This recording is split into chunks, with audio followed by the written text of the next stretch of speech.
I never really thought about it. I mean, I learnt by ear, and then when I was about 12, my parents said, "This is getting serious. You better learn.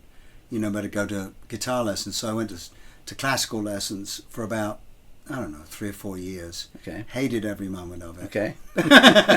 But I realized afterwards that it showed me positions and and what note goes where, and stuff like that. So I knew what applied to the paper as opposed to what's on the neck.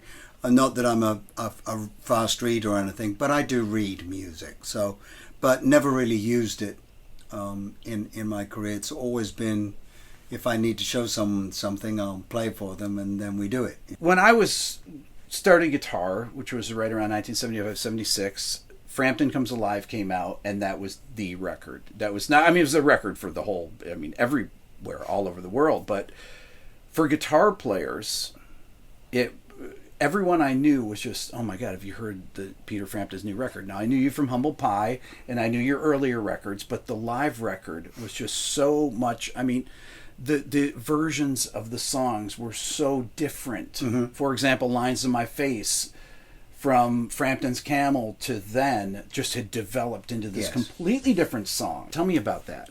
Well, in those days, it was very difficult to incorporate acoustic guitars into a live set because monitors were almost non-existent, for an opening band. Yeah.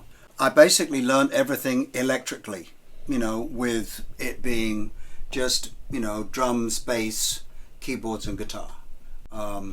And we had to do them that way, And so that's how it ended up. Instead of the acoustic beginning to Lines on My Face, it turned into electric, And I like both versions. I like it both ways, but I can't imagine playing it any differently than I do on stage, and I can't imagine not playing it in a specific show, even though I've been doing it so long, because it's Lines on My Face kind of takes everyone's angst, whether it be the audience or the band, the nerves, and it just puts you in a zone, when you play that song. I'd like to take a second to talk to you about this channel. This is actually Rick Beato 2. I've had it since the beginning of my main channel, and many of you are not subscribed. As a matter of fact, 87% of the people that watch this channel regularly are not subscribed. So I encourage you to hit the subscribe button on this channel and on my main channel. This will help me get even more of my dream guests and help continue to grow both channels. Thank you.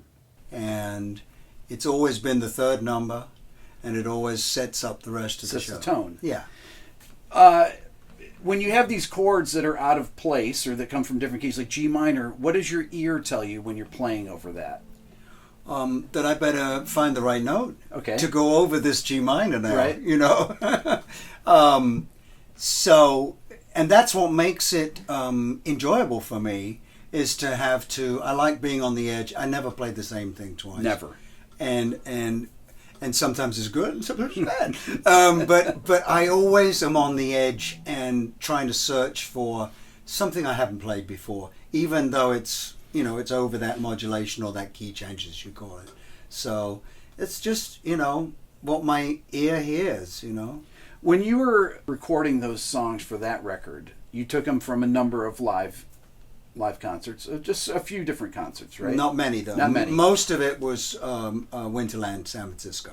Did you realize when you were doing these shows how good it was? Well, the main one is most of it, apart from maybe 5 songs, come from Winterland, and it was the very first time we'd headlined.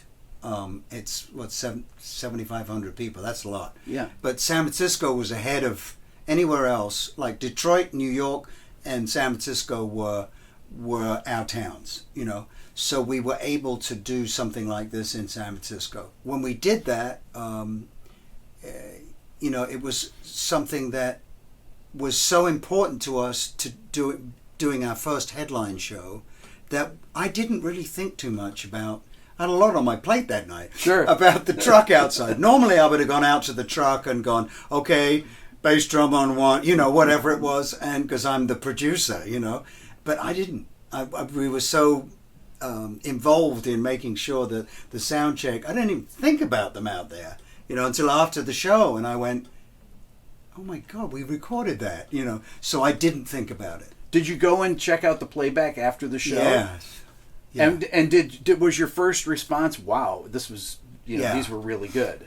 What we did was we went out and listened to a little bit of probably Do You Feel or something, and I looked at Bob Mayo and we just went, wow, we got something good here. It was Wally Hyder's truck, and so we went down to LA the following week from San Francisco, went to Wally Hyder's studios, and then the engineer just said, look, I'm not going to mix it, I'm just going to put all the faders at 0, and you're here, this is what we got.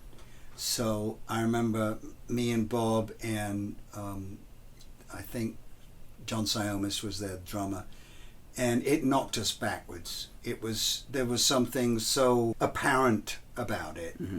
And when we say apparent loudness, sometimes something can seem like it's louder than something else, but it really isn't on the meter. We were apparently fuller in capturing what we captured, and it was pretty intense.